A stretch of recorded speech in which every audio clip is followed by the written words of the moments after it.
Os dinamarqueses, eles já vêm com esse berço, né, hereditário de não necessitar da aprovação das outras pessoas. Então eles não fazem as coisas precisando de elogio, precisando de reconhecimento. Eles fazem porque eles acreditam que aquilo que é o certo e aquilo que é o melhor que eles têm para fazer. Então os dinamarqueses, eles ensinam os filhos a criar metas intrínsecas. O que são metas intrínsecas? Olha, eu quero me comunicar melhor, então eu vou fazer um curso de oratória.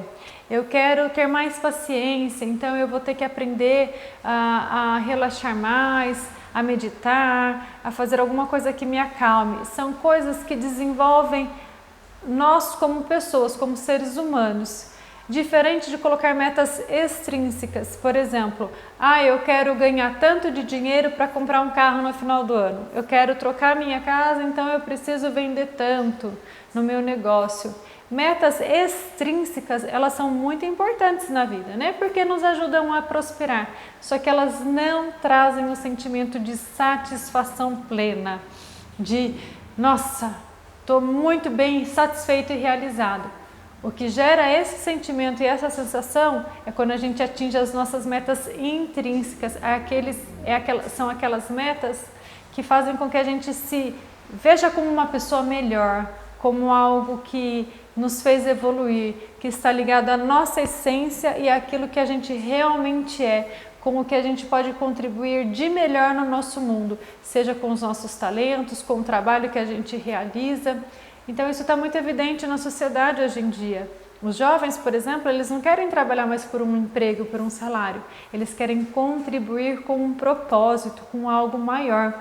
E é assim que os dinamarqueses criam seus filhos e educam os seus filhos, por exemplo.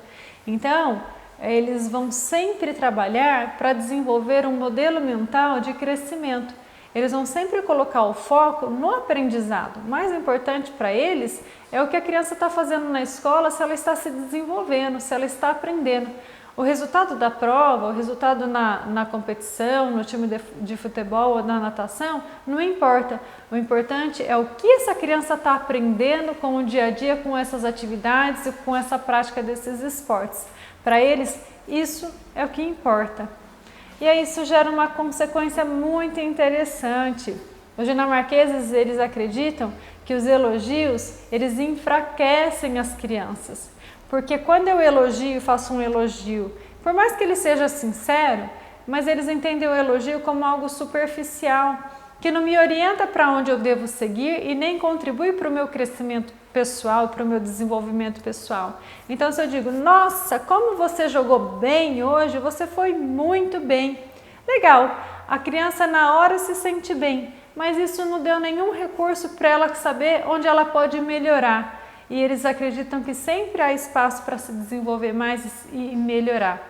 Então, quando eu crio crianças com muitos elogios, eu vou viciando a criança a sempre fazer alguma coisa só para ouvir o elogio, só para receber aquela aceitação, aquele reconhecimento. E não porque de fato ela enxerga que aquilo é algo importante para ela. Isso aos poucos vai desenvolvendo o vício em aceitação e aprovação das outras pessoas. E isso é um perigo para a autoestima das crianças, porque faz com que as crianças queiram realizar determinada tarefa, ir bem na prova, tirar um 10, só para receber o elogio do pai e da mãe, e não porque ela entende o quanto que aquilo é importante e o valor daquilo para ela. Então, isso é a maneira como os dinamarqueses enxergam a honestidade e depois eles vão enxergar o desenvolvimento de modelo mental. Aí eu faço essa pergunta para você. Hoje, como que você vê a maneira como você encoraja seu filho? Você acha que você é muito mais pautado para desenvolver as competências, mostrar para ele que o processo é importante, que o aprendizado é importante, o desenvolvimento é mais importante? Ou você foca muito nos resultados? Quando ele consegue alguma coisa, quando ele tem um resultado positivo? Toma cuidado se você está focado nesse lado, né? Se você está nesse mindset. Porque por mais que você faça com uma boa intenção de elogiar o seu filho, né? De falar, nossa, você tirou 10, parabéns, como você é inteligente, nossa, você fez toda essa tarefa, você é muito esperto, nossa, como você desenha bem. a gente pode passar mensagens para os filhos de que a gente só é importante, a gente só tem valor quando a gente atinge aquele resultado. E aí, quando eu não atingo esse resultado, que valor que eu tenho? Como que eu fico? Então, os dinamarqueses evitam associar um elogio ao seu merecimento, ao seu reconhecimento pelo resultado, e sim pelo tanto que você se esforçou em fazer aquilo.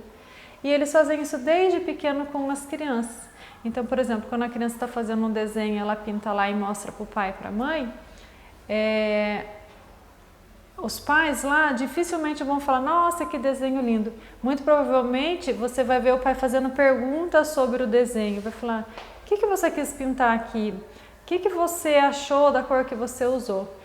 Lá na escola que eu tava, nossa, eu tinha que o tempo inteiro me policiar para eu não falar no automático. Ai, que lindo, bom trabalho, superficialmente. Porque estava no meu mindset, ainda é automático, eu ainda faço isso sem perceber, na minha configuração padrão. Mas convivendo com eles, eu comecei a notar a maneira como os professores encorajam a criança sem usar o elogio.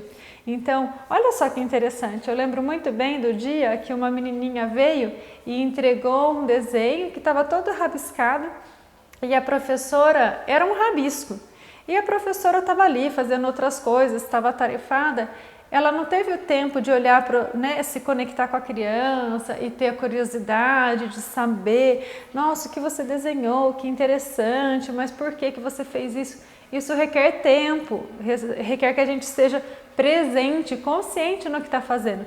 E às vezes no nosso dia a dia isso não é possível. Mas o que essa professora fez?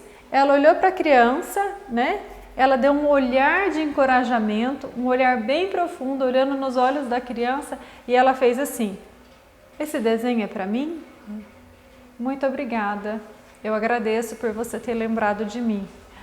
Aí eu fiquei pensando, nossa, como é bom ouvir isso. Essa criança se sentiu útil, ela se sentiu importante. Ela sentiu que o trabalho dela tem valor, independente do desenho que ela fez. Foi o gesto dela ter se lembrado da professora e oferecido algo para a professora muito maior do que o rabisco que ela fez. Então, olha como é muito importante a gente começar a quebrar certos tipos de paradigma e começar a olhar mais para o que a criança faz, para o esforço dela e para a intenção do que para o resultado em si. Então, esse é um modelo de como você pode encorajar seus filhos colocando foco no que realmente importa para você. Tenho certeza que você vai encorajar seu filho de uma forma muito mais positiva do que você já tem feito até hoje. Mas para isso é preciso que você fique consciente e que você seja muito sincero em relação àquilo que você acredita e aquilo que você quer desenvolver no seu filho, tá certo?